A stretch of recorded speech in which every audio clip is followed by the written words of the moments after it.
Diamond Harbour Madhabpur আবর্তন ক্লাবে যে মেলা হচ্ছে সেই মেলায় আজকে স্বাস্থ্য সচেতনতা দেখছেন বোনেরা সব এসছে উপস্থিত হয়েছেন। এর মধ্যে অনেকেই এসে উপস্থিত হয়েছেন, আমাদের খুব ভালো লাগছে। আমরা কাউন্সিলর স্যার এবং আশা ম্যাডামের সাহায্য নিয়ে আমরা এই প্রোগ্রামটা করছি। তো এই আবর্তনের মাঠে এই যে ক্লাবে মঞ্চটা করা হয়েছে, সেই মঞ্চটাকে আমরা ব্যবহার করছি আজকে college of nursing diamond Harbour medical college. তো সে আমাদের স্টুডেন্টরা এসছে, তারা 1 ডিসেম্বর ছিল এইডস ডে, তো সেটা সানডে ছিল বলে আমরা মানে সেলিব্রেট করতে পারিনি। সেটা আইডেন্টিক্যাল সেই ডেটাকে আমরা আজকে 4 ডিসেম্বর সেলিব্রেট করছি। তো এই এইডস ডেতে আমাদের একটা থিম ছিল, সেই থিমটা এক্সপ্লেন করবে আমারই একটা স্টুডেন্ট নবীনা রয়। চলে আসুন।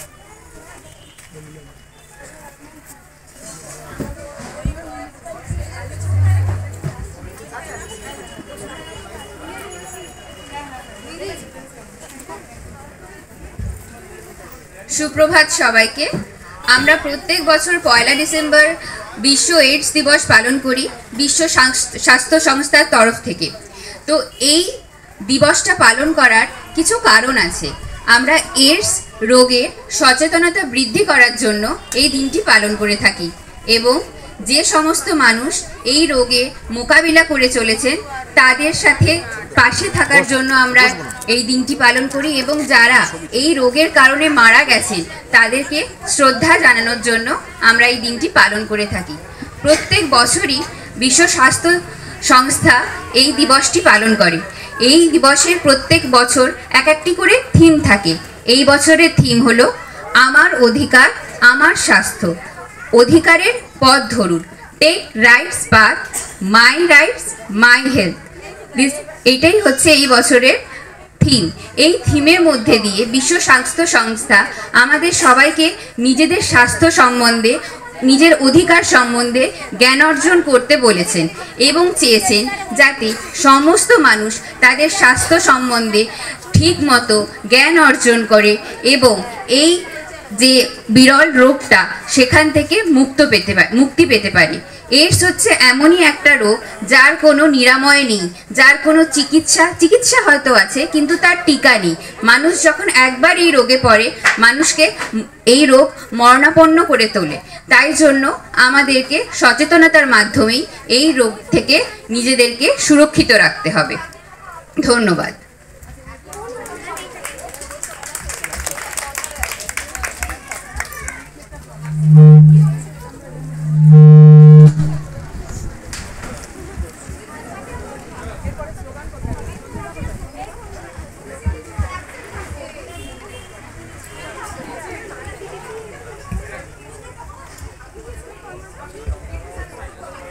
এইডস কি? এইডস হচ্ছে মধ্যে যে রোগ প্রতিরোধ ক্ষমতা আছে সেটা কমে যাওয়া। যখন আমাদের জ্বর জারি হয় তখন আমরা কেউ নিজেরা ওষুধ খাই, আবার কেউ নিজেরাই সুস্থ হয়ে যাই, কেননা আমাদের শরীরে রোগ প্রতিরোধ ক্ষমতা আছে। যখনই যে অসুখটা হবে সেই অসুখের বিরুদ্ধে আমাদের শরীর লড়াই করে। কিন্তু এই অসুখের ক্ষেত্রে কি হয়, এই অসুখ হওয়ার পরে মানুষের যে শারীরিক রোগ প্রতিরোধ ক্ষমতা সেটা কমে যায় এবং তাই জন্য মানুষ শারীরিকভাবে খুবই ভেঙে পড়ে। হঠাৎ করে জ্বর কফ কাশি এইগুলো যেগুলো সেরে যেত সেগুলো আর সারতে চায় না।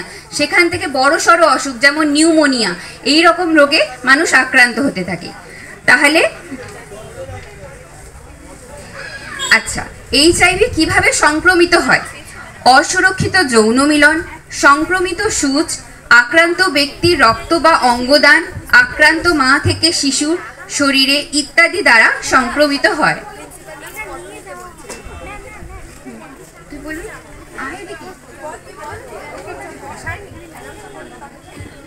এই যে সংক্রমিত সূচ মানে আমরা অনেক জায়গায় যাই, এই ছেলেরা যারা আছে তারা যায় দাড়ি কামানোর জন্য, দাড়ি কামায়, তারপর সেই ব্লেডটাকে কি করে ধুয়ে রেখে দেয়। কিন্তু সেই ব্লেডটা একবার ইউজ করার পর ওটাকে ফেলে দিতে হয়, একবার ব্যবহার করার পর ফেলে দেওয়া উচিত। কিন্তু কিছু জায়গায় সেটা করে না, কি করে ওই ব্লেডটাকে রেখে দেয়। পরে যে মানুষটা দাড়ি কামাতে যায় তার দাড়ি আবার ওই একই সূচ দিয়ে একই ব্লেড দিয়ে কামাতে থাকে। এর ফলে কি হয়, মানুষের এই এইডস রোগটা সংক্রমিত হতে পারে। আবার কিছু কিছু মানুষ দেখবেন এরকম মেলায় ট্যাটু করে। ট্যাটু কিসের দ্বারা করা হয়? সূচের দ্বারা করা হয়। সূচের দ্বারা মানুষ ট্যাটু করলো, সেই সূচটাকেও একবারই ব্যবহার করে ফেলে দেওয়া উচিত। সেই সূচটাকে না ফেলে মানুষ কি করলো, আবার অন্য জনের ট্যাটু করছে। তো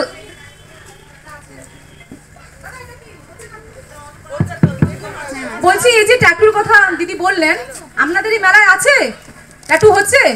কোনো দোকান বসিয়েছে কেউ? এই এই বছর দেয়নি? আচ্ছা, আপনারা বুঝলেন তো ব্যাপারটা। যখনই ট্যাটুর জন্য কেউ ইনস্টল দেবে তখন কিন্তু আপনারা এগুলো ভেরিফিকেশন করবেন, একদম চেক করে দেখে নেবেন, তাহলেই আমরা সবাই সুরক্ষিত থাকতে পারবো। আমরা সুরক্ষিত মানে আপনার পরিবার সুরক্ষিত, সমাজ সুরক্ষিত, দেশ সুরক্ষিত। বুঝতে পারছেন? এবার কন্টিনিউ করো নবীনা। করবে কে? চেক করবে কে? শোনো না, তুমি শোনো খালি। আচ্ছা, তাহলে আমরা সকলেই জানতে পারলাম যে কিভাবে ছড়াচ্ছে রোগটা। আচ্ছা, আমাদের আরও কিছু পয়েন্ট অ্যাড করার আছে। যেরকম ধরুন, যখন আমাদের যৌন সঙ্গম হয় তখন যদি কন্ডোম ব্যবহার না করা হয়, এই কন্ডোম নিয়ে লজ্জা পাওয়ার কিছু নেই। এটা নিয়ে মানে কথা বলবো না, যদি আমরা কথা না বলি তাহলে বাচ্চারা শিখবে কি করে? তারা তো ভুল রাস্তায় চালিত হবে, তাই না? তাহলে তাদেরকে শেখানো উচিত যে কন্ডোমের সঠিক ব্যবহার, কেন আমরা কন্ডোম ইউজ করছি। ধরুন আজকে আপনার যে সঙ্গী বা সঙ্গিনী আছে তার এই রোগটা আছে, অথচ উনি জানেন না, আর তার সাথে যৌন সঙ্গমের সময় যদি আপনি কন্ডোম ব্যবহার না করেন তাহলে আপনিও কিন্তু এই মানে সেম রোগে সংক্রমিত হবেন।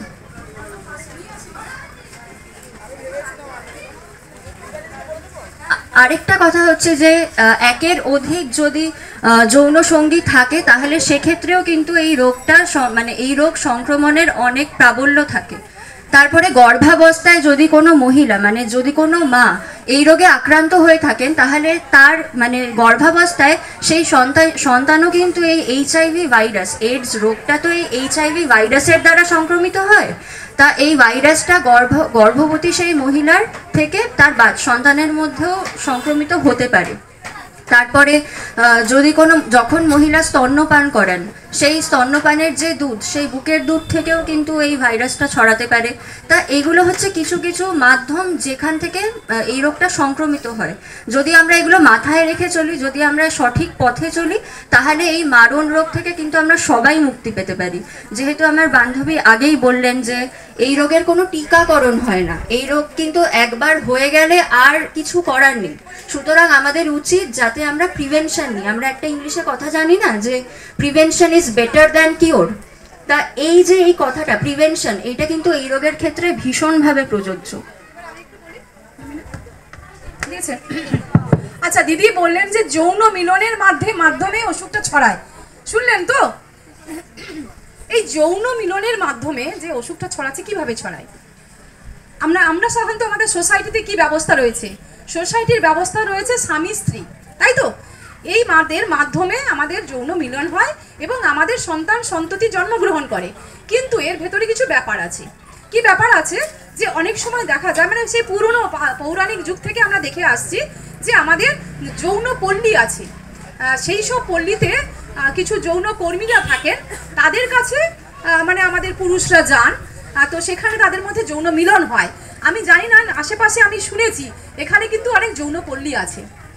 ঠিক কোন জায়গায় লোকেশনটা আছে আমার জানা নেই, কিন্তু আমার খবর, আমাদের হসপিটালের খবর আছে এই কাছাকাছি যৌনপল্লীর খবর আছে। তো 10 নম্বর ওয়ার্ডে যৌনপল্লীর কিন্তু খবর আছে। যৌনপল্লীকে আমরা নিষিদ্ধ করছি না, আপনারা এই খবরও নিশ্চয়ই জানেন। তাকে সরকার এখন কিন্তু করেছেন, মানে স্বীকৃতি দিয়েছেন, সরকার থেকে স্বীকৃতি দেওয়া আছে যৌনপল্লীতে। তার কারণ হচ্ছে যৌনপল্লীতে যারা কাজ করেন তারাও কিন্তু এক ধরনের কর্মী, তাকে তিনি রোজগার করে তার অন্য সংস্থান করেন, অতএব তাকে কিন্তু আমরা আমাদের সোসাইটি থেকে বের করে দিতে পারবো না। আবার কি উল্টো দিকে আমাদের ছেলেরা মেয়েরা অনেক ছোট ছোট, আমরা খবর পাচ্ছি আমাদের হাসপাতালে যারা আসছেন দেখাতে, আমরা সেখানে খবর পাচ্ছি একদম ছোট, জাস্ট 9-10-এ উঠেছে, একদম অ্যাডোলেসেন্স, একদম কিশোর বয়সের যারা, সেই সব কিশোর বয়সের ছেলেরা যাচ্ছে সেই সব যৌনপল্লীতে এবং তারা রোগাক্রান্ত হচ্ছে। তারা একদম আক্রান্ত হয়ে চলে আসছে, আমাদের কাছ থেকে ট্রিটমেন্ট নিচ্ছে, আমাদের রেকর্ডের রেজিস্টারে আছে।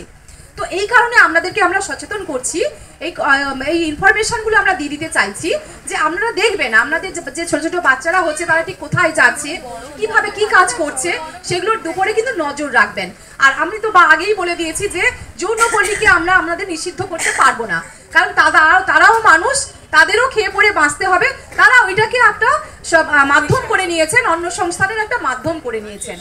অতএব আমাকেও বাঁচতে হবে, ওনাকেও বাঁচতে হবে। তাহলে আমরা কি করে বাঁচতে পারি? আমাদের সে বাঁচার জন্য দিদিমণিরা অনেক কথা বলেছেন যে কন্ডোম আছে, কন্ডোম প্রমোশন বলা হয়। মানে 1985-এ আপনারা যারা এখানে আছেন অনেকে হয়তো পড়াশুনো জানেন, যারা পড়াশুনো করেছেন তারা জানবেন যে 1985 সালে প্রথম এই কেসটা হয় তামিলনাড়ুতে, আমাদের ইন্ডিয়াতে। এর আগে কেসটা কোথায় পাওয়া গেছিল? আফ্রিকাতে। ওই দেশ থেকে এই দেশে আমাদের অসুখটা আসে। সে 1985 সালে তামিলনাড়ুতে পাওয়ার পরে তারপরে দেখা গেল দিকে দিকে প্রত্যেকটি স্টেটের খবর আসছে যে হ্যাঁ মণিপুর, তারপরে মেঘালয় মানে ওই সাইডটা, হ্যাঁ নর্থ সাইডটা, তারপরে ওয়েস্ট সাইড পশ্চিম মানে ইন্ডিয়ার সব জায়গা থেকে আমরা খবর পাচ্ছি এই ডিজিজের এই অসুখটার প্রাদুর্ভাব। তখন গভর্নমেন্ট, আমাদের ইন্ডিয়া গভর্নমেন্ট এবং সমস্ত স্টেট গভর্নমেন্ট ব্যবস্থা নিলেন যে এই রোগটাকে কিভাবে প্রতিহত করা যায়, প্রতিরোধ করা যায়। তো তার জন্য কন্ডোমের ব্যবস্থা করা হলো। এই কন্ডোম জিনিসটা অনেকেই আমরা দেখেছেন, আমরা আজকে এখন নিয়ে আসতে পারিনি, আমি বলেছি। হ্যাঁ, দীপা দিদি নিয়ে আসছেন, আমাদের পিএইচএন দিদি নিয়ে আসছেন। কন্ডোম খুব একটা সাধারণ, একটা সিম্পল মেথড, মানে এটা ব্যবহার করার কোনো কঠিন কিছু ব্যাপার নয়। আপনারা এই ব্যাপারটা নিয়ে আমাদের দিদিমণিদের কাছে যাবেন, তারা ডেমনস্ট্রেশন দিয়ে দেবেন। এছাড়াও এখন অনেক মাধ্যম হয়ে গেছে, এখন অনেক ইন্টারনেটের মাধ্যম আছে, সেখানেও দেখলেও আমরা দেখতে পাবেন যে মানে কিভাবে এটা ব্যবহার করা হয়। তো এই কন্ডোমের মাধ্যমে আমরা যেটা দেখেছি, এই রোগটাকে 95% এখন কন্ট্রোল করে ফেলা হয়েছে। এই রোগটা 95% গভর্নমেন্ট চেষ্টা করছে, প্রায় অলমোস্ট কন্ট্রোল হয়ে গেছে। আরও 10% আছে যারা কথা শুনছে না, মানে তাদের মধ্যে স্টিগমা আছে, তারা এই রোগটাকে না বলছে না কারোর কাছে। আর একটা কথা বলি, ওরা যেটা মানে এই কথাবার্তায় আসেনি এখনো, স্টিগমা একটা কথা বললাম, মানে এই রোগটার সম্বন্ধে লুকিয়ে রাখা, গোপন করে রাখা, রোগটা কাউকে না বলা, সেটা কিন্তু আরো বিপদ, আরো মারাত্মক আমাদের সমাজের জন্য। ঠিক আছে? তো রোগটা হলেও রোগটার সঙ্গে চেপে রাখবেন না, গোপন করবেন না, সবাই জানুক। আজকাল আগে হতো কি, কোনো ফ্যামিলিতে যদি HIV পাওয়া যেত, আপনারা আমাদের সঙ্গে এই অনুষ্ঠানে আপনারাও বলুন, আপনাদের বক্তব্য রাখুন, আমরা শুনবো যে এই রোগটা তখন 1985 সালের পরে দেখা গেছিল যে বাড়িতে এই রোগটা পাওয়া গেছে সেই বাড়ির লোকগুলোকে একঘরে করে দেওয়া হয়েছিল তো? আছে এরকম খবর আপনাদের কারো জানা আছে যে একঘরে করে দেওয়া হয়, তাদের সঙ্গে কেউ যোগাযোগ রাখে না, তারা সোসাইটির কোনো প্রোগ্রামে যেতেই পারে না, কোনো অনুষ্ঠানে যেতেই পারে না, এইরকম ভাবে তাদেরকে করে রাখা, নিষিদ্ধ করে রাখা হয়। তো এখন বারবার আমরা সচেতন করছি, সবাইকে বলছি যে ওই রোগটা অন্য আর 5টা রোগের মতো, ওই জন্য কেউ যদি আক্রান্ত হয়েও থাকে তাকে কিন্তু আমাদের সবাই মিলে সাহায্য করতে হবে, তাকে একঘরে করে দেওয়া যাবে না। ঠিক আছে? আর কি কি রোগের মাধ্যমে দিদিরা বলেছেন, টিউবারকুলোসিস, আমাদের এই সোসাইটিতে, কমিউনিটিতে এই রোগটা কিন্তু খুব হয়, প্রত্যেকের ঘরে ঘরে কারুর না কারুর টিবি আছে, টিউবারকুলোসিস। আর একটা হচ্ছে থ্যালাসিমিয়া, হিমোফিলিয়া, এই যে রোগ বাহিত যে ডিজিজগুলো, যারা ব্লাড নেয়, ব্লাড ডোনেশন করতে হয়, ব্লাড নিতে হয়, বা যারা ব্লাড ডোনেশন, এই রোগে আক্রান্ত যারা তারা ব্লাড ডোনেশন করে ফেলেছে, সেটা কিন্তু করা যাবে না। আপনাদেরকে মাথায় রাখতে হবে যে ব্লাড ডোনেট করছেন আর যে ব্লাড নিচ্ছেন, দুজনকেই ভাবতে হবে, চিন্তা করতে হবে আমি যেটা নিচ্ছি আর আমি যেটা দিচ্ছি সেটা সঠিক কিনা। তার আগে এই জন্য অনেক পরীক্ষা নিরীক্ষার ব্যবস্থা আছে, হাসপাতাল সেগুলো করে নেয়। তবুও বাই চান্স অনেক কিছু হয়ে যায়, বাই চান্সের কথা তো বলা যায় না, অনেক কিছু হতে পারে, সেটা হয়ে যায়। তো যাই হোক, আস্তে আস্তে আপনারা আরও অনেক ইনফরমেশন নিন, তথ্য শুনতে থাকুন, দিদিরা আবার বলবে। নেক্সট পয়েন্ট বলো। আচ্ছা, এই এইডস কিভাবে ছড়ায় সেই নিয়ে তো আমরা অনেক কথা বলেছি, কিন্তু আমাদের এই কমিউনিটির মধ্যে, আমাদের সমাজের মধ্যে কিছু কিছু ভুল ধারণা আছে, যে আমরা অনেকে মনে করি, ম্যাম এক্ষুনি বললেন যে যার রোগ হয়েছে তাকে একঘরে করে দিচ্ছি। এই একঘরে করে দেওয়া কি, মানে আপনাদের কি মনে হয় যে এটা ঠিক? সে মানুষটা তো ফাইনালি মারা যাচ্ছে, আপনাদের কি মানুষ হয়ে উচিত না যে তার দিকে সাহায্যের হাত বাড়িয়ে দেওয়া? এবার এইটা নিয়ে একটা কথা বলি। দেখুন, এখানে একটা চার্ট আমরা বানিয়েছি, যে এই চার্টটা নট ট্রান্সমিটেড বাই মানে হচ্ছে যে এই রোগটা কিভাবে ছড়ায় না, অথচ আমরা জানি যে মানে একটা ভুল ধারণা যে এই রোগটা এভাবে ছড়ায়। ধরুন আপনাদের বাড়িতে কারুর কেউ এই রোগে আক্রান্ত হয়েছে, তাহলে কি তার সাথে থাকলে বা তার প্লেটে খেলে বা তার বিছানায় বসলে তার সাথে হাত মেলালে এই রোগটা ছড়িয়ে যাবে না। কেবলমাত্র যে ইনফেক্টেড পারসন, মানে যে ব্যক্তি এই রোগে সংক্রমিত হয়েছে, সেই ব্যক্তির বডি ফ্লুইড মানে তার শরীরের যে কোনো তরলের সংস্পর্শে এলে, যেমন ধরুন রক্ত, বীর্য, এইসব জিনিসের সংস্পর্শে এলেই কিন্তু এই রোগটা ছড়ায়। তার সাথে খাচ্ছেন, কথা বলছেন, হাত মেলাচ্ছেন, এভাবে কিন্তু রোগটা ছড়ায় না। তাই তাকে একঘরে করে দেবেন না, উল্টে তার দিকে সাহায্যের হাত বাড়িয়ে দিন। তাকে বলুন যে এই রোগের ট্রিটমেন্ট হয়তো পুরো কিওর হবে না, রোগটা কিন্তু মানে সম্পূর্ণভাবে নিরাময় সম্ভব না, কিন্তু ট্রিটমেন্ট তো অ্যাভেলেবেল আছে। উনি যদি 10 বছর বাঁচতেন, আমরা তাকে ট্রিটমেন্ট করে অ্যাটলিস্ট সে 20 বছর বাঁচবে, সেই মানুষটা অ্যাটলিস্ট 10 বছর এক্সট্রা তো তার জীবনটা পেল। তা এইটুকুনি আমরা করতেই পারি। আরেকটা যেটা পয়েন্ট মনে রাখার, সেটা হচ্ছে যে যদি সঙ্গমের পরে ধরা পড়ে যে কোনো একজনের মধ্যে এই রোগটি ছিল, তাহলে সঙ্গমের 72 ঘন্টার মধ্যে কিন্তু এই রোগের ট্রিটমেন্ট শুরু করা উচিত। আইডিয়ালি 72 ঘন্টার মধ্যে যে সমস্ত ওষুধ আমাদের হসপিটালে বা প্রাথমিক স্বাস্থ্য কেন্দ্রে অ্যাভেলেবেল, সেগুলো নিয়ে আপনারা যত শীঘ্রই সম্ভব সেই রোগের ট্রিটমেন্ট শুরু করতে পারেন। আরেকটা হচ্ছে যে এই যে কন্ডোম নিয়ে আমরা এত কথা বললাম, তা অনেকে ভাবতেই পারেন যে আমি আর কেন পয়সা খরচা করে কন্ডোম কিনতে যাব। তাহলে এটাও একটা ভুল ধারণা। কারণ কি আমাদের প্রাথমিক সুস্বাস্থ্য কেন্দ্রে বা আমাদের হসপিটালে কন্ডোম কিন্তু ফ্রিতেই অ্যাভেলেবল। তা এই রোগ থেকে বাঁচার জন্য সরকার আমাদেরকে ফ্রিতে একটা এত বড় অস্ত্র হাতে তুলে দিচ্ছে। আমাদের উচিত সেইটা আমাদের আপন করে নিয়ে যাতে আমরা একটা ভালো ভবিষ্যতের পথে এগোতে পারি, সেই সব রাস্তাই বেছে নেওয়া উচিত। তা আমাদের আজকের অনুষ্ঠানটা এই নিয়েই ছিল। আপনাদেরকে অসংখ্য ধন্যবাদ। আপনারা সবাই আমাদের কথা খুব মন দিয়ে শুনেছেন, আর আমরা এক্সপেক্ট করব যে আপনারা সবাই এগুলো ইমপ্লিমেন্ট করবেন। যদি কোনো ব্যক্তি এই রোগে আক্রান্ত হন, তাকে একঘরে করে দেবেন না, বা যা যা পদ্ধতিতে এই রোগটি ছড়িয়ে যায় সেই পদ্ধতিগুলো আপনারা এড়িয়ে চলবেন। কেমন?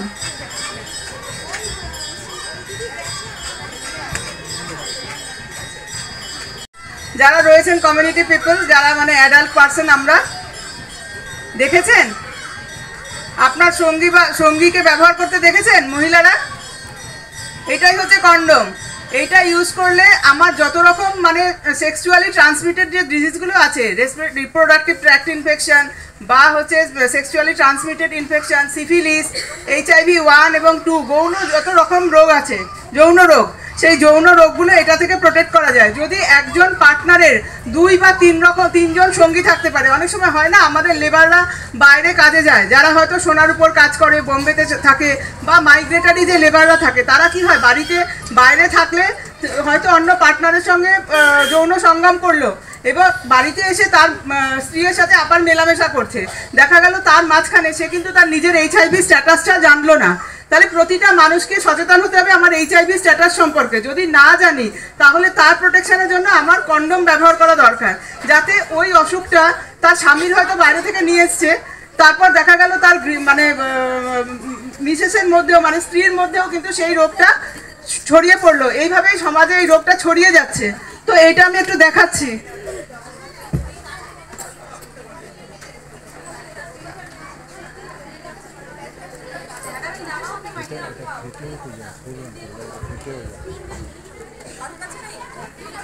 যৌন মিলনের সময় যখন মানে লিঙ্গ শক্ত হবে, তখন এটাকে তার মধ্যে পরিয়ে দিতে হবে, তারপরে যৌন সঙ্গম করতে হবে, এবং যৌন সঙ্গমের পরে যে স্পার্ম ফর্মেশন হবে, তৈরি হবে, সেটা গিয়ে নিচে পকেট যে আছে, একদম ছোট নিচে দেখুন এখানে পকেট আছে, মানে ছোট সরু অংশ আছে, তার মধ্যে গিয়ে সিমেন্টটা জমা হবে। তাহলে সেক্ষেত্রে যৌন মিলনের পর, হ্যাঁ বীর্য,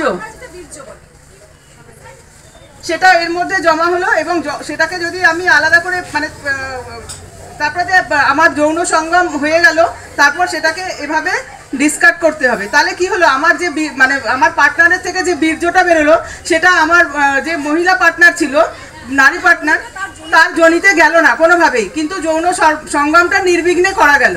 তার জন্যই হচ্ছে কন্ডম প্রমোশন।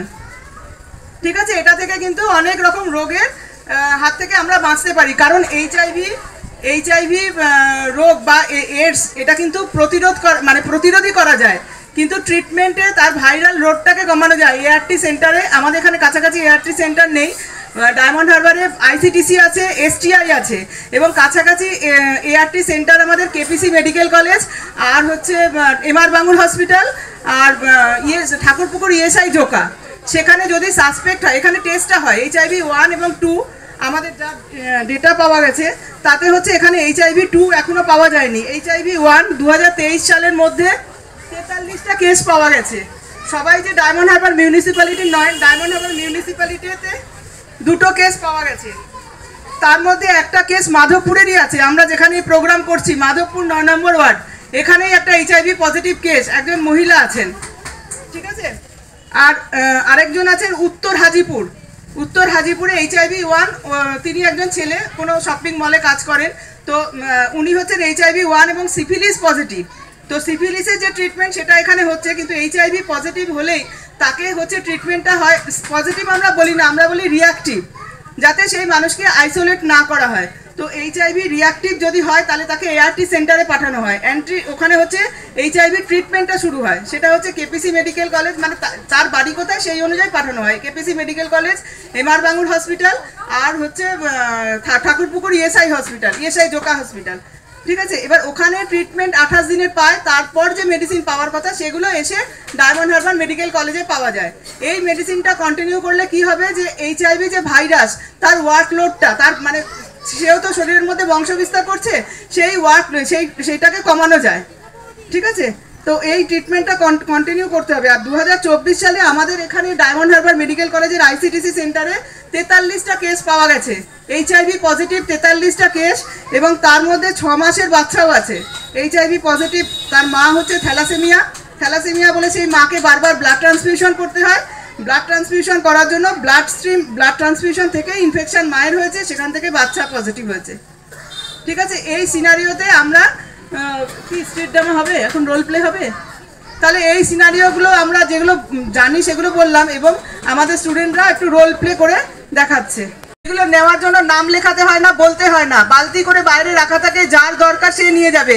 সেটা অ্যাডোলেসেন্ট বাচ্চা হতে পারে, অ্যাডাল্ট হতে পারে, ওল্ড এজ পিপল হতে পারে, যার দরকার সে নিয়ে যাবে। তাকে কখনোই তার আইডেন্টিফিকেশন জিজ্ঞাসা করা হয় না।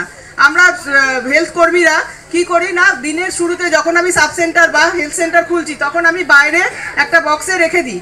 আমি 1000 রাখলাম, 2000 রাখলাম, আমি কিন্তু দেখবো না যে আমি অমুক বাবু নিয়ে গেল, তমুক বাবু নিয়ে গেল, বা ওই 11-এর বাচ্চা নিয়ে গেল, সেটা দেখি না। কারণ তারও নিজস্ব আইডেন্টিটি হাইড করার মানে আছে, অধিকার আছে। তো সেই জন্য আমরা কি করি, ওটাকে পরে যখন আমরা সেন্টার বন্ধ করছি তখন আমরা গুনে নিই যে কটা থাকলো, তাহলে আমি বুঝতে পারলাম আমার কমিউনিটি পিপলকে আমি অনেকটাই সাপোর্ট দিতে পারলাম, ঠিক আছে। তো মঞ্চে যারা অতিথিবৃন্দ সবাইকে নমস্কার জানাই। আমার নাম স্বপ্না গায়েন, আমি নিজে একজন যৌনকর্মী, এটা আমি সব জায়গায় গর্বের সাথে আমি বলি। আমরা কিন্তু এই এইচআইভিএস প্রোগ্রামটা ম্যাডাম বলছিলেন একটু আগে যে বাইরের থেকে তামিলনাড়ু অন্য অন্য দেশ থেকে, তার আগে তো বিদেশে রোগটা ওখান থেকে আমাদের ইন্ডিয়াতে আসে। কিন্তু আমরা সোনাগাছি যখন প্রজেক্ট মানে শুরু হয় তো 1983 সালে আমাদের খিদিরপুর রেড লাইট এরিয়া, ওখানে একজন আপনার মধ্যপ্রদেশ একজন যৌনকর্মী, তার মধ্যে এইচআইভিটা প্রথম পাওয়া যায়। তো সেখান থেকে আমরা ঠিক করেছিলাম যে আমরা এইচআইভি ইন্টারভেনশন প্রোগ্রাম আমরা চালাবো, কেন আমাদের মূলত কাজ হচ্ছে বথেল বেস, যারা পাড়ায় থাকে যৌনকর্মী দিদিরা, তাদেরকেই আমরা মূলত পরিষেবা দিয়ে থাকি। তো সোনাগাছি প্রজেক্ট শুরু হয় 1992 সালে। এখনও আমাদের প্রোগ্রাম চলছে। ন্যাকো, WHO প্রত্যেকটা রাজ্যকে স্বাস্থ্যভবনকে যে সাপোর্টটা করে, আর প্রত্যেকটা রাজ্য থেকে যে সব এনজিওরা কাজ করছে, যেমন আমাদের এখানে যে আমাদের এই বতলটা আছে যাকে আমরা কালীবাজার হিসাবে জানি, তো এখানকার দিদিদেরকেও আমরা এখানে IIT একটা এনজিও আছে, তারা কিন্তু এখানে কাজ করে এখানকার যৌনকর্মীদের নিয়ে। তাদেরকে পুরো এই কন্ডম ফ্রিতে দেওয়া, তাদের রক্ত টেস্ট করানো। আমাদের এই হাসপাতাল ডায়মন্ড হারবার হাসপাতাল থেকে মানে মাঝে মাঝে ওখানকার কাউন্সিলর ওনারাও আছেন, আবার মেয়েদের আমরা নিয়েও যাই যারা আমাদের পিআর ওয়ার্কার আছেন, যারা আউটরিচ ওয়ার্কার। তো এর সাথে সাথে দেখুন আরও একটা রিস্ক কিন্তু আমাদের মধ্যে থেকেই যায়। আমরা তো অনেকটা সচেতন হয়েছি, আমরা নিজেরা জানি যে কন্ডম ব্যবহার করলে নিজেকে সুরক্ষিত রাখা যাবে, কিন্তু আর একটা গ্রুপ যারা আছে ট্রান্সজেন্ডার যারা আছে তাদের মধ্যে কিন্তু রিস্কটা বেশি। হ্যাঁ তাদের মধ্যে রিস্কটা এই কারণে তারা পুরুষে কাজটা করে, তাদের তো সেই মানে যৌন মিলনের সেই এটা নেই জায়গাটা, তার জন্য তাদের মধ্যে কিন্তু HIV/AIDS বেশি রিস্ক হয়ে যায়। আর ওদের মধ্যে কিন্তু অনেকটাই আমরা চিহ্নিত করতে পেরেছি, কিন্তু আমরা তো পার্টিকুলার কাউকে নাম ধরে বলতে পারি না, কিন্তু এরিয়া ওয়াইজ আমরাও ওইসব ধরনের মানুষকে চিহ্নিত করেছি। আর যেসব আমাদের যৌনকর্মী দিদিদের মধ্যে যাদের মধ্যেই হয়তো পাওয়া গেছে HIV, আমরা চেষ্টা করি তাদের আমরা সেইভাবে কাউন্সিলিং করা হয় আর সেইভাবে এই অ্যাক্টির সাথে তাদেরকে যুক্ত করা হয়। এটা আমরা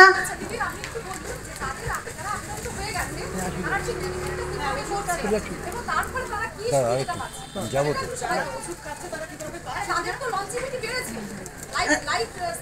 এটা হচ্ছে যে হাসপাতালগুলো আছে যেখান থেকে এই অ্যাক্টিটা পাওয়া যায়, তো আমাদের কাছে তো আমাদের পিয়াররা তো জানে কারা পজিটিভ, সেইভাবে আমরা কিন্তু তাকে আমরা ফলো আপ করি যাতে অন্য আরেকজন বুঝতে না পারে, কারণ এখনো আমাদের সমাজে কিন্তু এখনো ভুল ধারণা রয়ে গেছে।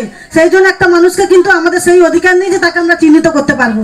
তো সেখান থেকে সে ঠিকঠাক ওষুধটা খাচ্ছে কিনা আমাদের কিন্তু বাড়ির একটা নাম্বার থাকে, সেই মেয়ের নাম্বারটাও আমাদের দেওয়া থাকে, আমরা জানি, সেখান থেকে কিন্তু আমরা পুরো ফলো আপটা রাখি। আর এছাড়াও যারা ক্রাইম যৌনকর্মী, যারা হোটেলে যে বিভিন্ন লজে কাজ করছে, তাদের মধ্যেও কিন্তু আমরা তাদেরকে নিয়েও আমরা কাজটা করছি, কেন তারাও কিন্তু খুব রিস্কের মধ্যে পড়ে যায়। তো সেখান থেকে আমরা এই ধরনের কাজ আমরা করছি। আর এখানে আমাদের IIT সাপোর্টটা দিচ্ছে, এখানকার আমাদের যে বোতলটা আছে। আর তাছাড়াও শুধু HIV না, তার সাথে সাথে মানে যৌনকর্মীদের যে এলাকার মধ্যে যে ভাইলেন্সগুলো, এটাও কিন্তু আমরা মানে চিহ্নিত করি, সেটা আমরা প্রতিবাদ করি। এখন আমাদের সাথে প্রশাসনিক সহযোগিতা খুব ভালো আমাদের করে, আপনারা জেনেই থাকবেন আমরা বড় বড় এই ধরনের HIV/AIDS-এর উপরে আমরা প্রোগ্রাম করি। তারপরে আমরা ট্রাফিকিংয়ের উপরেও কাজ করছি, যে যারা 18 বছরের নিচে মেয়েদেরকে কোনো কাজের নাম করে যাদেরকে জোর করে ফোর্সফুল করে নিয়ে আসা হয়, সেগুলো আমরা আটকাবার চেষ্টা করি, কেন আমাদের তো এলাকার মধ্যেই কাজটা হয়। আর এছাড়া যারা ট্রাফিকিং হয়ে আসছে আমরা চেষ্টা করি তাদেরকে রেস্কিউ করে তাদেরকে বাড়ি পাঠিয়ে দেওয়া। তাছাড়াও যখন আমরা উদ্ধার করি তাকে কিন্তু আমরা HIVটা মাস্ট সেটা আমরা টেস্ট করাই, কারণ বলা যায় না তাকে হয়তো কোনো জায়গায় নিয়ে গিয়ে লুকিয়ে ম্যাডাম কাজটা জোর করে করিয়েছে, সেই জন্য আমরা ওদেরকে নিজেরা আমাদের বোর্ডের মাধ্যমে নিয়ে এসে ওদেরকে কিন্তু আগে HIVটা আমরা টেস্ট করি। তারপরে সেই মেয়েটা যার সিদ্ধান্ত নিয়ে 18 বছর বয়স না হলে তো এই কাজ করতে পারবে না, সেই জায়গা থেকে তাদের কাউন্সিলিং করা, বোঝানো যে তোমার এখন এই কাজ করার বয়স হয়নি, তুমি পুলিশই হেনস্থা হবে, পুলিশ তোমাকে তুলে নিয়ে যাবে। আমরা লিলুয়াতে গিয়ে দেখেছি, তো আমরা যেসব মেয়েদের উদ্ধার করেছিলাম আমরা ফলো আপ করতে মানে যাই যখন লিলুয়া হবে, তো আমাদের সাথে আমাদের কাউন্সিলর বেটা ছেলে, তোরা আমাদেরকে ঢুকতে দেবে না, বলছে আপনারা মহিলারা যান কিন্তু ছেলেদের অ্যালাউ নেই। কিন্তু ওইখানে যে দেখলাম আমরা যে মেয়েকে রেস্কিউ করেছিলাম সেখানে সেই মেয়েটি প্রেগনেন্ট। তার মানে কি লিলুয়াতে বিভিন্নভাবে হেনস্থা হয় মহিলারা, মানে যাদেরকে আমরা রেস্কিউ করি মেয়েদের। তো সেটা আমরা একটা মানে কেস করেছিলাম ওই ওখানকার যারা ইনচার্জ, যে আপনারা একটা আমাদের স্টাফকে ঢুকতে দিলেন না বেটা ছেলে, তাহলে মেয়েটা কী করে প্রেগনেন্ট হলো। তো এই ধরনের যে কাজগুলো আমরা কিন্তু করে থাকি। আর আমি চাই আজকে আমাদের এখানে শুধু আমরা যারা এইখান থেকে এরিয়ার থেকে এসেছি, শুধু আমরাই না, আমাদের উভয় পক্ষে সমাজের প্রত্যেকটা মানুষের, প্রত্যেকটা মহিলা, প্রত্যেকটা পুরুষের সবারই এই দরকার যে কন্ডম ব্যবহারটা করা, কারণ কন্ডম ব্যবহারটাই হচ্ছে সব থেকে সুরক্ষিত। সম্পর্ক হয় সেখানে কিন্তু আমরা মেয়ে এবং ছেলের মধ্যে কন্ডমের ব্যবহার করতে পারছি, কিন্তু সেক্ষেত্রে ওরা অনেক সময় আনপ্রোটেক্টেড সেক্স করে এবং সেখান থেকে কিন্তু এবং সেই স্ট্যাটিস্টিক্স বলছে সেই সংখ্যাও কিন্তু ক্রমশ বাড়ছে।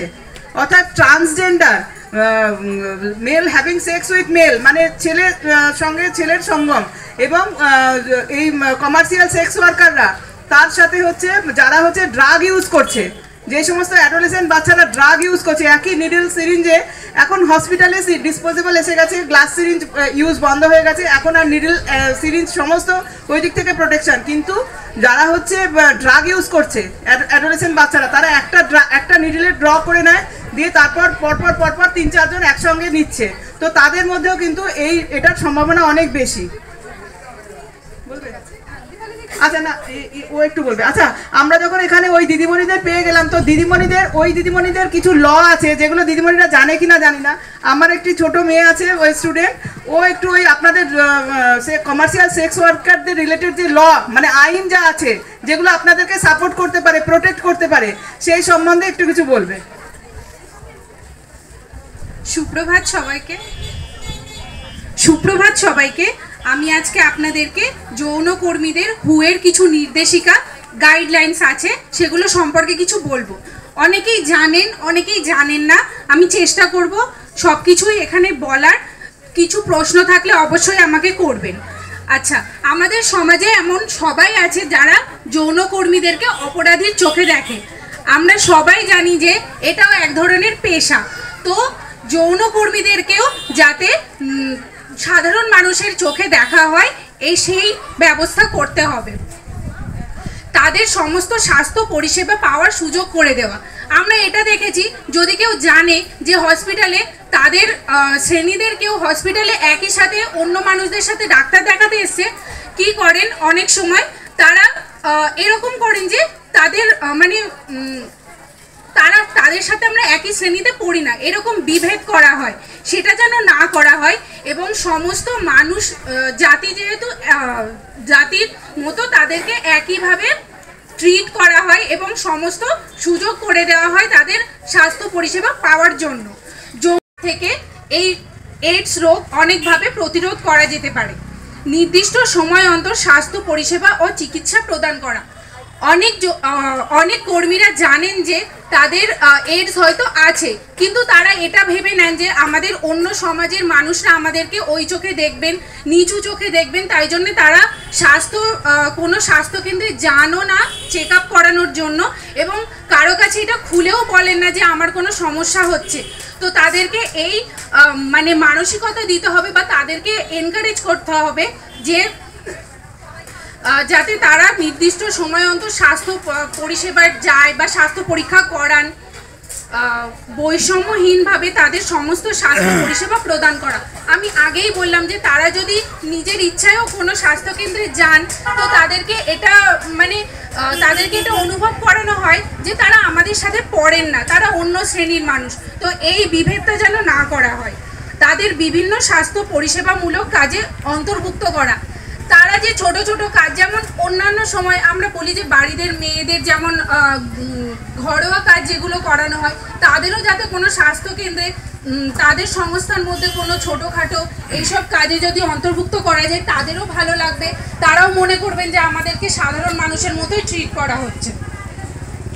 এবং আমি এটাও বলতে চাই যে যৌনকর্মীদের মধ্যে স্বাস্থ্য সচেতনতা বাড়ানোর কিছু উপায়, সেগুলো আমি কিছু বলতে চাই।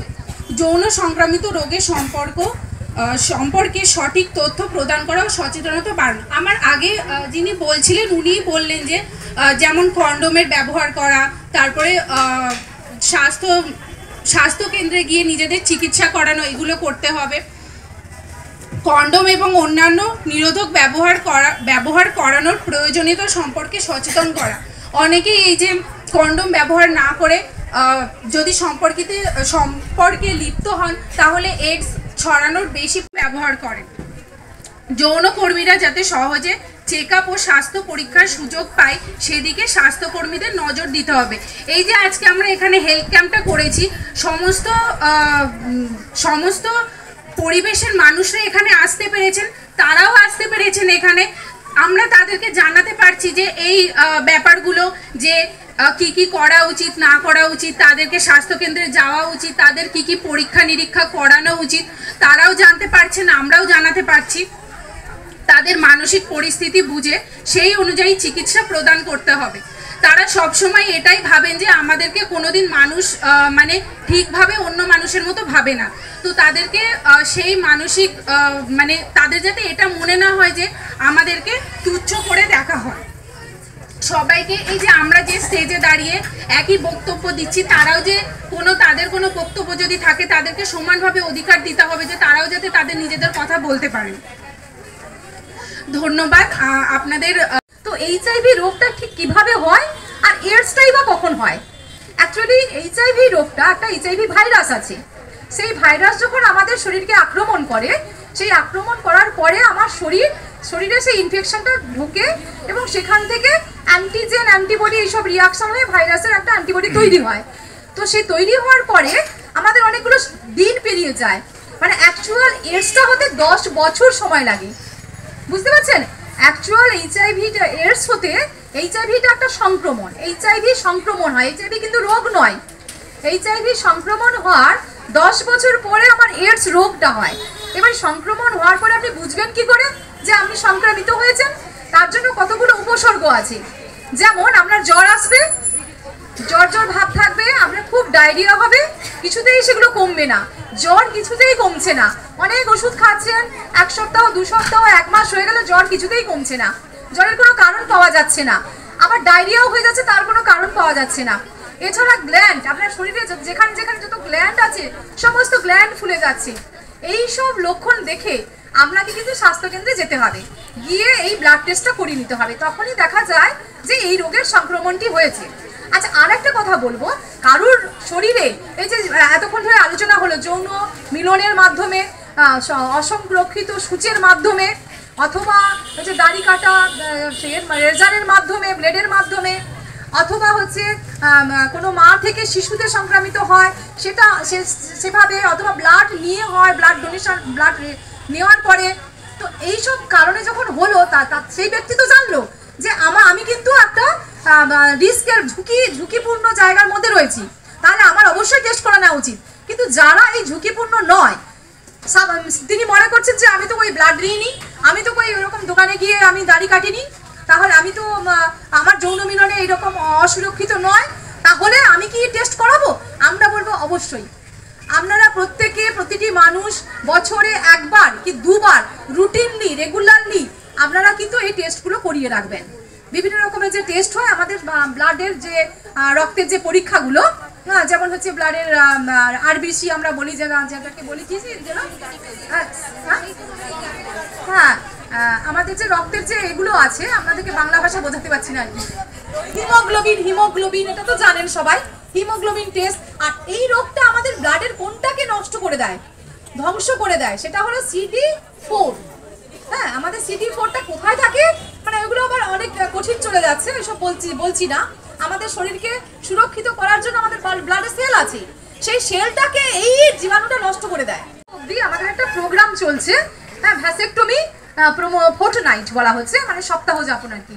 2 সপ্তাহ ধরে আমরা ভ্যাসেক্টমির জন্য আমরা সব মানুষকে সচেতন করছি। অনেকের বোধহয় কথাটা জানা নেই, ভ্যাসেক্টমি কথাটা কি। হ্যাঁ, আমরা যে একটা কন্ডোমের কথা বললাম না, কন্ডোমের মাধ্যমে রোগ প্রতিরোধ করছি, সেরকম কন্ডোমের মাধ্যমে আমরা আমাদের সমাজ, মানে কি বলবো, পরিবার পরিকল্পনা করে থাকি। পরিবারে আমরা আজকাল বলে থাকি যে 1 2 হাম 2 হামারা 2, হ্যাঁ, 2 জন স্বামী হাজব্যান্ড ওয়াইফ, তার সঙ্গে 2টো বাচ্চা থাকবে, হাম 2 হামারা 2। এটা হচ্ছে গভর্নমেন্টের অনেক দিনের স্লোগান ছিল, সেই স্লোগান আজ পর্যন্ত আমরা পূর্ণ করতে পারিনি সেই স্লোগানটা। তো যাই হোক, কেন পারছি না তার অনেক কারণ আছে। আমাদের অনেক কিছু ব্যবস্থা আছে, যেমন কিছু ট্যাবলেট খায় আমাদের মহিলারা, কিছু ট্যাবলেট খান, তারপরে কন্ডোম, পুরুষদের জন্য কন্ডোম আছে, এখন মহিলাদের জন্য কন্ডোম এসে গেছে। ও ভালো কথা একটা বলে রাখি, এই হ্যাঁ হ্যালো, হ্যাঁ, লেডিস কন্ডোমটা বন্ধ হয়ে গেছে, মানে ওটা এসেছিল এক সময়। লেডিস কন্ডোমটা কি, ছেলেদের যেরকম কন্ডোম দেখলেন না, লেডিসটাও ঠিক একই রকম, একটু আলাদা আর কি, ওটা একটু বড় সাইজের হয়। হ্যাঁ, লেডিসরাই তাদের কি বলবো যৌন অঙ্গে ওটা পরে নেবেন, হ্যাঁ, তারপরে তিনি সেক্সুয়াল অ্যাক্টিভিটিটা করবেন, মানে যৌন মিলন করবেন। হ্যাঁ, পুরুষরা নিজেদের পুরুষাঙ্গে পড়তেন, এটা মহিলারা মহিলাদের যৌন অঙ্গে পড়বেন, কিন্তু ওটা একটু ডিফিকাল্ট আছে, মহিলাকে ট্রেন্ড হতে হবে। হ্যাঁ, যেসব মহিলারা ট্রেন্ড, এডুকেটেড, তারাই পারবে, তার অনেকগুলো নিয়ম আছে, ওই জন্য ওটা বেশি বাজারে প্রচলিত হয়নি। ওটা এসেছিল HIV রোগটা যখন ঢুকলো তখন ফিমেল কন্ডোমটা এসেছিল, কিন্তু ওটা বাজারে প্রচলন ছিল না, অনেকে নিজেদের মতো প্রাইভেট দোকান থেকে কিনে নিতেন। তো যাই হোক, এখন এটা বন্ধ হয়ে গেছে, আপনি বললেন। মহিলাদের জন্য একটা আছে টিবেক্টমি বা লাইগেশন, নাম নিশ্চয়ই আপনারা জানেন সবাই, কি তাই তো? লাইগেশন, টিবেক্টমি, এটা তো মহিলারা করেই থাকেন। কিন্তু ছেলেদের যেটা বলা হয় ভ্যাসেক্টমি, এটা কিন্তু ছোট্ট একটা, কোনো অপারেশন নয়, কোনো স্ক্যালপেল লাগে না, ব্লেড লাগে না, ছোট্ট একটু একটা যন্ত্র দিয়ে, ছোট্ট মস্কিউটো বলা হয় তাকে, এই জন্য এতটাই ছোট, সেইটা দিয়ে জাস্ট ছোট্ট একটা ফুটো করে ডাক্তারবাবুরা করে থাকেন, ছোট্ট একটা ওপেনিং করে সেখান দিয়ে আমরা ওই ভাস বলে যেটা আছে, অ্যানাটমি আমাদের জানতে হবে, তো সেই জিনিসটা আমরা পুরুষ সঙ্গে যার মাধ্যমে স্পার্মটা ছড়িয়ে যায়, সেই স্পার্মে যাওয়ার জায়গাটাকে বন্ধ করে দেওয়া হয়, কেটে বন্ধ করে দেওয়া হয়। এটা খুবই সাধারণ পদ্ধতি, একদম আউটডোরেই হয়ে থাকে, 1 ঘন্টার পরেই তিনি বাড়ি চলে যেতে পারবেন। তার কিছু সামান্য নিয়ম কানুন আছে, সেটা ফলো করলে এটার হচ্ছে সাকসেসফুল, মানে রেট অনেক ভালো এই ভ্যাসেক্টমি। কিন্তু সমস্যা কোথায়, আমাদের পুরুষরা এখনো পর্যন্ত সচেতন নয়। আপনারা যারা উপস্থিত হয়েছেন, কেউ করেছেন কি ভ্যাসেক্টমি? আপনারা পুরুষরা যারা আছেন আজকে এখানে, কেউ কি ভ্যাসেক্টমি বা জানেন তো ভ্যাসেক্টমি কথাটা? হ্যাঁ, নামটা শুনেছেন তো? এটাই প্রথম। এই প্রথম শুনলেন? আচ্ছা, তাহলে আপনাদের কাছে যাইনি। তাহলে দীপা দিদি আপনাদের কিন্তু দায়িত্ব নিতে হবে। হ্যাঁ, আপনারা ডাকবেন, এনাদেরকে ডাকবেন। আপনারা কিন্তু সবাইকে একটু আন্তরিক শুভেচ্ছা অভিনন্দন জানি। দু এক কথা বলছি। আজকের যে এই প্রোগ্রামটা এখানে হচ্ছে, একটা খুব বড় আকারে করার ইচ্ছা ছিল, এবার কিন্তু দেখছি জনসংখ্যা খুব কম। মানে আমি কিন্তু আমার যে হেল্পিং হ্যান্ড বলুন পৌরসভার, আমাদের এখানে 35টা মাস গ্রুপ আছে। আমি প্রত্যেকটা মাস গ্রুপকে থাকার জন্য এখানে বলেছিলাম, কিন্তু আমি দেখছি মাত্র আমার 9 নম্বর ওয়ার্ড বা 10 নম্বর ওয়ার্ডে কয়েকজন এসছে, তাছাড়া বিশেষ কিছু আসেনি। আর প্রথমে অভিনন্দন জানাই আমাদের 9 নম্বর ওয়ার্ডের কাউন্সিলর, উনি আছেন বলে কিন্তু আজকের এই প্রোগ্রামটা আমরা ভালোভাবে করতে পারছি, এবং আমাদের মেডিকেল কলেজের প্রিন্সিপাল এবং ম্যাডামরা যারা এই স্টুডেন্টদের নিয়ে এই এত বড় একটা প্রোগ্রাম করার জন্য ধন্যবাদ। কারণ এত বড় একটা প্রোগ্রাম করলে সচেতনতা বাড়বে আমাদের পৌরসভার, এটা নিঃসন্দেহে কেউ অস্বীকার করার জায়গা নেই কারণ। কিন্তু আমার একটু বলা যেটা হচ্ছে, আমাদের 35টা মাস গ্রুপ আছে, প্রত্যেক ওয়ার্ডে 2 বা 3টে মাস গ্রুপ মেম্বাররা আছে। তারা প্রত্যেক মাসে মিটিং করে, এবং আমাদের আশাকর্মী আছে প্রত্যেক ওয়ার্ডে একজন করে। তারাও সচেতনতা নিয়ে বিভিন্ন মাসে বিভিন্ন প্রোগ্রাম যেগুলো আমাদের সব সময় চলছে, সেই টপিক নিয়ে, মানে সেই টপিকের ওপরে কিন্তু তারা সচেতনতা বাড়ায় এবং বলে, সাধারণ মানুষজনকে ডাকে সেখানে। আর ভ্যাসেক্টমির জন্য আমি বলবো সবাইকে আমাদের আশাকর্মীর সঙ্গে যোগাযোগ করুন। আপনাদের গিয়ে কোথাও ঘুরতে হবে না, আশাকর্মীরাই সঙ্গে করে নিয়ে যাবে, সব কিছু করিয়ে দেবে তারা, কোনো অসুবিধা হবে না। তাছাড়া আমাদের হেলথ সেন্টার যেগুলো আছে, আগে 4টে ছিল, এখন 3টে হয়েছে আমাদের। 5 নম্বর ওয়ার্ড, 7 নম্বর ওয়ার্ড, 16 নম্বর ওয়ার্ড। এখানে প্রত্যেকটা গর্ভবতী মায়েদের কিন্তু HIV টেস্ট করা কম্পালসারি। মানে প্রত্যেকটা মা যেদিনই রেজিস্ট্রেশন করতে আসে, নাম নথিভুক্ত করে, সেই দিনই কিন্তু আমরা টেস্ট করি। এছাড়া আমাদের হসপিটালে যেটা নিরাময় UPSC আছে, ওখানেও কিন্তু আমরা যদি কোনো বাইরের এরকম হিস্ট্রি থাকে বা কারোর করানোর ইচ্ছা থাকে, ডাক্তাররা লেখে, সেক্ষেত্রেও কিন্তু HIV টেস্ট করানো হয়। সুতরাং HIV টেস্ট কিন্তু এছাড়া মেডিকেল কলেজে সবার জন্য অবারিত দ্বার, যে করতে চায় ইচ্ছুক আছে সবারই কিন্তু টেস্ট করা হয়। এছাড়া বিভিন্ন জায়গায় ক্যাম্প করা হয়। মাঝে মাঝে আপনারা দেখবেন ডায়মন্ড হারবার স্টেশন বাজারে কিন্তু HIV AIDS-এর ওপরে সচেতনতা স্টল মতো করে ওখানেও কিন্তু পথ চলতি মানুষদের টেস্ট করা হয়। আমরা এখানে রেড লাইন এরিয়া যেটা কালীবাজার বলে, ওখানেও কিন্তু আমরা একবার হেলথ ক্যাম্প করেছি, ওখানেও আমরা সবার কিন্তু টেস্ট করেছি। এইটা বলার যে একটু আপনারা আমাদের আশাকর্মী, আমাদের যারা মহিলা আরোগ্য সমিতির মেম্বার আছে, এদের সঙ্গে যোগাযোগ রাখুন। ওরাও বাড়ি বাড়ি যায়, সচেতনতা বাড়ায়। আমাদের আশাকর্মীরা সারাক্ষণ কিন্তু বিভিন্ন প্রোগ্রামের ওপর সচেতনতা করছে। আপনারা সহযোগিতা করলে, ওদের সঙ্গে সহযোগিতা থাকলে, ওদের সঙ্গে যোগাযোগ থাকলে আপনারা জানতে পারবেন সব কিছু। আর আমরাও চাইছি পৌরসভার মধ্যে যে আরও বেশি করে সচেতনতা বাড়াতে।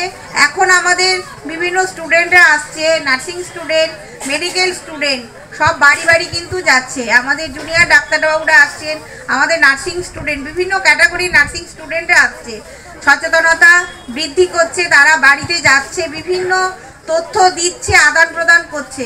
আপনারা সহযোগিতা করলে অনেক কিছু জানতে পারবেন।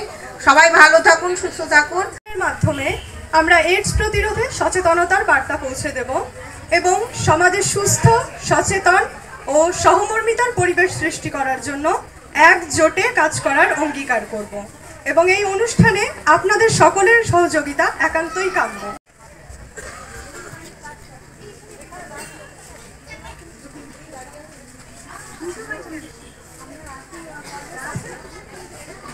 অনেক ঘোরা হলো, লেট হয়ে গেছে, কালকে তো আমার জন্মদিন, দেখা হবে তাহলে। আচ্ছা ঠিক আছে, কাল দেখা হবে তোর।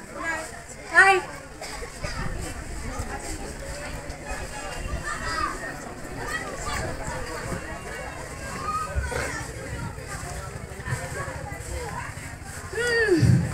কাল তো প্রিয়ার বার্থডে, তো ওকে একটা সারপ্রাইজ দিলে কেমন হয়?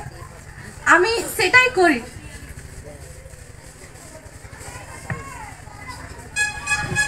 আমি প্রিয়ার জন্য একটা ট্যাটু করেছি, ওর সারপ্রাইজ হবে কাল, ওকে দেখাবো তার জন্য। এইবার দ্বিতীয় দৃশ্য।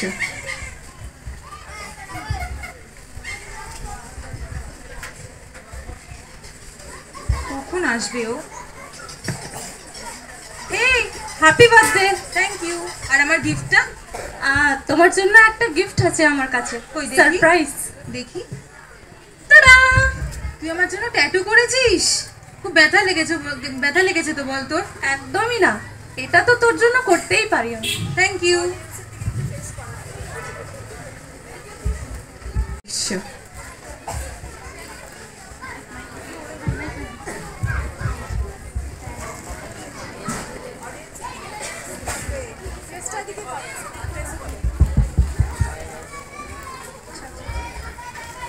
কি গো বৌদি, কি হয়েছে মেয়ে?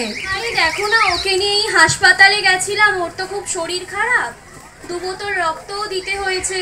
বাবা, কি এমন হলো মেয়ে যে 2 বোতল রক্ত লেগে গেল? গায়ে রক্ত নেই নাকি একদমই? ওর তো এই ডেঙ্গু হয়েছিল, খুব শরীর খারাপ ছিল, হাসপাতালে নিয়ে গেলাম আর রক্ত দিতে হলো। ও, তা এখন ভালো আছে তো? হ্যাঁ, এখন এই ভালো আছে মোটামুটি। ও ঠিক আছে, কি জানি বাবা ডেঙ্গু হয়েছে না কি হয়েছে, 2 বোতল রক্ত লেগে গেল।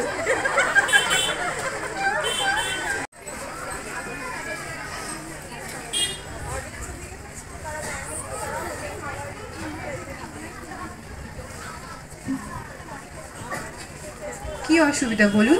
আমি ভ্যাকসিন নিতে এসেছি। আচ্ছা, আপনি বসুন, আমি ব্যবস্থা করছি।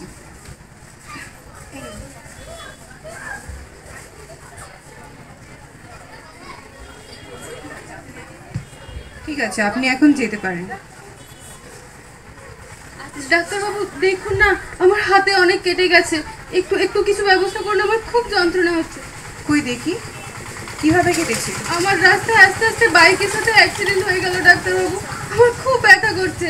আচ্ছা, আপনি ওয়েট করে, আমি ব্যবস্থা করছি। Nurse, injection. ডাক্তারবাবু তার পেশেন্টের চাপ আর ভালো লাগে না, এই নিন ইনজেকশন।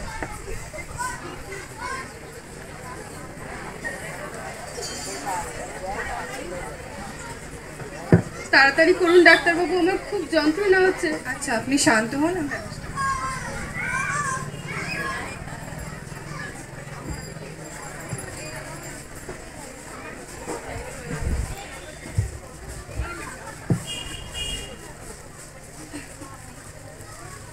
আপনি চিন্তা করবেন না, আপনি সুস্থ হয়ে যাবেন। খুব ব্যথা করছে দিদি। এটা নিয়ে, এটা ঠিক মতো ওষুধ খাবেন, ঠিক হয়ে যাবেন। আচ্ছা, ধন্যবাদ ডাক্তারবাবু।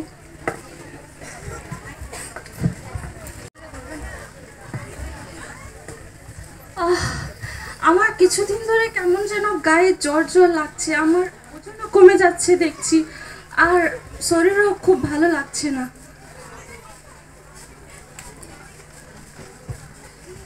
আমারও বেশ কয়েকদিন ধরে জ্বর, খুব মাথা ব্যথা, সারছেই না, গায়ে কি সব র্যাশ বেরোচ্ছে, রাতের বেলায় এত ঘামছি কেন? গাটা, পুরো শরীর কেমন যেন ব্যথা ব্যথা করছে, কিছু তো খেতেও পারছি না, কিছু খেলেই যেন বমি চলে আসছে। কি যে হলো না, আর এটা নিয়ে অবহেলা করলে হবে না, এবার আমায় একটা টেস্ট করাতেই হবে। হ্যাঁ,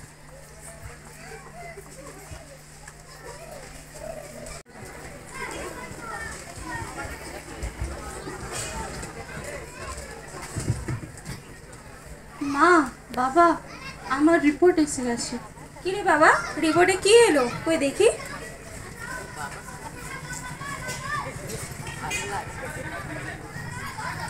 কি বাঁধানি এটা? কি করে হলো এটা? আমি সত্যি জানি না কি তুই করে। জানিস না মানে? জানিস না মানে কি? ঠিক আছে ঠিক আছে মানে তুমি জানো না ও কি করেছে? সত্যি জানি না কি করে হলো এগুলো। তুমি জানো ও এডস বাঁধিয়ে এসেছে? কি করে হলো বল? বল কি করে হলো? চুপ করে থাকবি না, বল বল। লজ্জা করে না? আমরা পাড়ায় মুখ দেখাবো কিভাবে? কি হবে মা এবার আমাদের? কি হবে? আমাদের তো পাড়ায় সবাই এক ঘরে করে দেবে। কি হবে আমাদের? চলো একটু দেখে আসি, খবরটা নিয়ে আসি।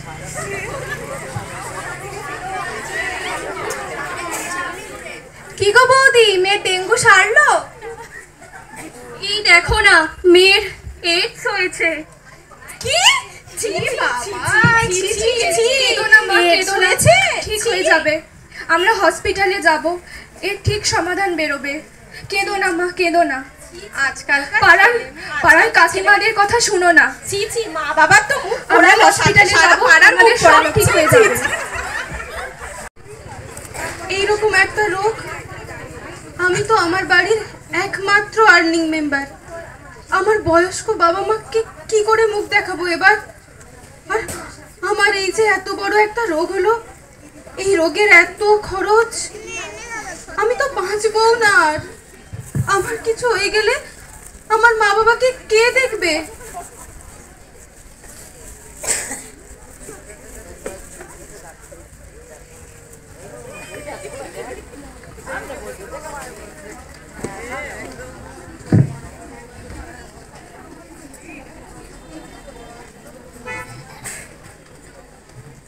আচ্ছা, আপনার নাম কি?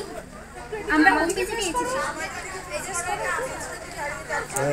আমরা হোম ভিজিটে এসেছি। আপনার নাম কি? আমার নাম কমলা বালা দাস। আচ্ছা, আপনারা কতজন আছেন? সদস্য, বাড়ির সদস্য কতজন? আমরা বাড়ির সদস্য 3 জন। বাড়ির সবার শরীর ঠিক আছে তো? কোনো প্রবলেম নেই তো? কি আর বলবো দিদি, দুঃখের কথা। কেন, কি হয়েছে? বলতেও আমার এত লজ্জা করছে। কি হয়েছে বলুন না, ভয় পাবেন না। দিদি, আমার ছেলের এইডস ধরা পড়েছে। হতে পারে এটা একটা কঠিন রোগ, কিন্তু এতে ভয়ের কোনো কারণ নেই। আপনারা সঠিক সময়ে চিকিৎসা করলে আপনার ছেলে সাধারণভাবেই জীবনযাপন করতে পারবে। আমাদের আইসিটিসি কাউন্সিলের সেন্টার আছে, ওখানে আপনারা যাবেন, আপনার ছেলেকে নিয়ে যাবেন, সেখানে এই চিকিৎসা সম্বন্ধে সমস্ত কিছু জানতে পারবে। আর ভয় পাওয়ার কিছু নেই এর মধ্যে। কবে যাব যদি একটু বলে দেন? ওখানে সবসময় কাউন্সিলের ডেট বসে, আপনারা যাবেন, প্রত্যেক দিনই হয়। ঠিক আছে দিদি, অনেক ধন্যবাদ। হ্যাঁ।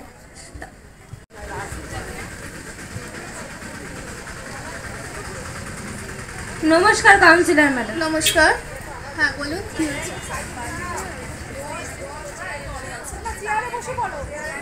আপনারা এখানে বসুন, এই চেয়ারে সবাই বসুন। এই আমার ছেলে, ওর এই রিসেন্ট এইডস ধরা পড়েছে। ও, আপনারাই সেই না যে একজন আশাকর্মী এসে বলে গেছেন আমাদের? হ্যাঁ হ্যাঁ দিদি, আমরা। কি করে হয়েছে একটু? দিদি, কি করে হয়েছে সেটা তো আমরা বুঝতে পারছি না। এবার হচ্ছে আমরা ছেলেকে নিয়ে খুবই চিন্তিত। একটা মাত্র ছেলে আমাদের, এবার সেও যদি এভাবে শেষ হয়ে যায় তাহলে আমরা কোথায় যাব? না না, উনি মানে ওনার কোনো অসুবিধা হবে না। আপনার ছেলে ট্রিটমেন্টের জন্য এআরটি সেন্টারে চলে যাবেন, সেইখানে বিনামূল্যে ডাক্তার আপনাকে ওষুধ দিয়ে দেবে। ওষুধ সেরকমভাবে নেই, কিন্তু এইডস রোগটাকে সঙ্গ করে আপনার ছেলে অনেক বছর বাঁচতে পারবে, আপনার ছেলে অনেক দীর্ঘজীবী হতে পারবে। দিদি, আমার ছেলেটা বাঁচবে তো? অবশ্যই বাঁচবে, শুধু ডাক্তারের পরামর্শ মতো চললেই হবে।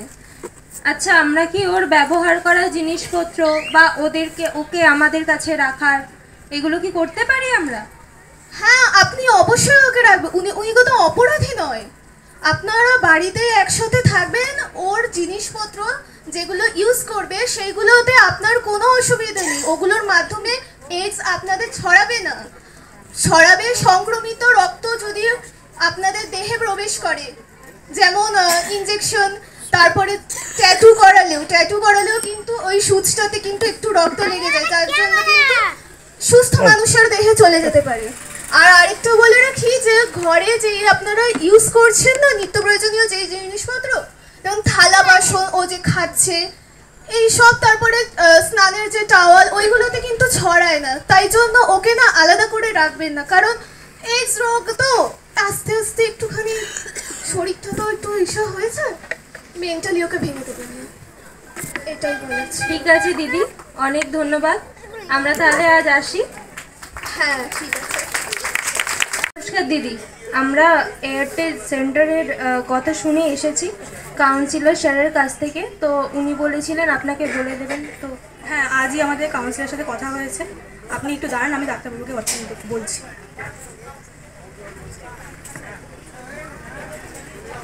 দেখুন, আপনারা এই বিষয় নিয়ে একেবারেই চিন্তিত হবেন না। আমি আপনাদের এখন এইডসের চিকিৎসা পদ্ধতি সম্পর্কে পুরোটাই বুঝিয়ে বলছি। দেখুন, এইডসের একটি আদর্শ চিকিৎসা পদ্ধতি রয়েছে যাকে আমরা এআরটি বা অ্যান্টি রেট্রোভাইরাল থেরাপি বলে জানি। এই চিকিৎসা পদ্ধতির মাধ্যমে আমরা বেশ কিছু ওষুধের সংমিশ্রণ ব্যবহার করি, যার সাহায্যে কী করা হয় না, এইডসের জন্য দায়ী যে HIV অর্থাৎ হিউম্যান ইমিউনোডেফিসিয়েন্সি ভাইরাস, সেটাকে আমরা দমন করতে পারি। তার সাথে আমাদের শরীরে রোগ প্রতিরোধ ক্ষমতাও বৃদ্ধি পায় এবং আমরা এইডসের অগ্রগতিকে রোধ করতে পারি। প্রাপ্তবয়স্ক এবং গর্ভবতী মায়েদের ক্ষেত্রে আমরা যে ওষুধের সংমিশ্রণটি ব্যবহার করি সেটি হলো কি না, লিমোভোডিন, তার সাথে ডোলুটেগ্রাভির এবং হচ্ছে টিনোফোবিন। এছাড়া গর্ভাবস্থায় যদি মায়ের এইডস ধরা পড়ে সেক্ষেত্রে সন্তান ভূমিষ্ঠ হওয়ার সাথে সাথেই তাকে PEP অর্থাৎ পোস্ট এক্সপোজার প্রোফাইল্যাক্সিস চিকিৎসা পদ্ধতির মধ্যে দিয়ে নিয়ে যাওয়া হয়। এছাড়া 18 বছর বয়সীর নিচে যারা রয়েছে এবং শিশুদের ক্ষেত্রে আমরা যে ওষুধের সংমিশ্রণটি ব্যবহার করি সেটি হচ্ছে কি না, লিমোভোডিন, ডোলুটেগ্রাভির, এছাড়া হচ্ছে জিরোভুডিন। এছাড়া যদি কোনো কারণে ভুলবশত চিকিৎসা ক্ষেত্রে অন্যের ব্যবহার করা সিরিঞ্জ, ছুঁচ, ব্লেড ইত্যাদি সংস্পর্শের দিকেও আসে, তাহলে সেক্ষেত্রে আমরা কি করতে পারি না, সেই জিনিসের সংস্পর্শে আসার 72 ঘন্টার মধ্যে আরও একটি চিকিৎসা পদ্ধতি যাকে আমরা PEP অর্থাৎ পোস্ট এক্সপোজার প্রোফাইল্যাক্সিস বলে জানি সেটা শুরু করতে পারি। এক্ষেত্রে যে সংমিশ্রণটি ব্যবহার করা হয় ওষুধের সেটি হচ্ছে টিনোফোবিন, এন্ট্রিসিটাবাইন এবং র্যালটেগ্রাভির অথবা ডোলুটেগ্রাভির, এবং এটি প্রতিদিন 28 দিন পর্যন্ত করা হয়ে থাকে। এটাই হচ্ছে পুরো চিকিৎসা পদ্ধতি। দিদি, আমার ছেলে সুস্থ হয়ে যাবে তো? একদম চিন্তা করবেন না, আপনার ছেলে নিশ্চয় সুস্থ হয়ে যাবে। দিদি, ভয়ের কোনো ব্যাপার নেই তো? ভয়ের কোনো ব্যাপার নেই, এই চিকিৎসা পদ্ধতি অবলম্বন করলে ও সুস্থ জীবনযাপন করতে পারবে, কোনো চিন্তার কারণ নেই। ওকে, হ্যাঁ ঠিক আছে, ধন্যবাদ, অনেক ধন্যবাদ। আমরা এতক্ষণ খুব সুন্দর একটি নাটক উপভোগ করলাম। আমাদের নাটকের মাধ্যমে আমরা এইডস সম্পর্কে সচেতনতা বৃদ্ধির চেষ্টা করেছি। এই রোগের বিরুদ্ধে লড়তে হলে আমাদের সকলকে একসঙ্গে কাজ করতে হবে। সচেতনতা, সঠিক তথ্য এবং বৈষম্য দূর করার মাধ্যমেই আমরা সমাজকে এই রোগের ক্ষতিকর প্রভাব থেকে রক্ষা করতে পারি। এইডস নিয়ে আমাদের সমাজে বিভিন্ন কুসংস্কার প্রচলিত রয়েছে। তার মধ্যে অন্যতম কয়েকটি কুসংস্কার হলো এইডস আক্রান্ত ব্যক্তির সঙ্গে হাত মেলালে বা কাছাকাছি বসলে রোগ ছড়ায়, মশার কামড়ের মাধ্যমে এইডস ছড়ায় এবং এইডস কেবল যৌনকর্মীদের বা অবৈধ সম্পর্কের মাধ্যমে হয়। এই সমস্ত ধারণাই পুরোপুরি ভুল এবং কুসংস্কার মাত্র। কারণ এইডস কখনোই সাধারণ স্পর্শ থেকে ছড়ায় না বা খাবার ভাগাভাগি করলে ছড়ায় না। মশা বা পোকামাকড়ের কামড়ে এইডস ছড়ায় না। এইডস রক্তের সংস্পর্শে, অপরিষ্কার যন্ত্র বা সূচ ব্যবহারে, মায়ের থেকে শিশুর মধ্যে এবং অনিরাপদ রক্ত সংক্রমণের মাধ্যমে ছড়াতে পারে। এবং এইডস পুরোপুরি নিরাময়যোগ্য না হলেও সঠিক চিকিৎসা ও জীবনযাপন পদ্ধতি মেনে চললে রোগটি নিয়ন্ত্রণে রাখা সম্ভব। তো সঠিক তথ্য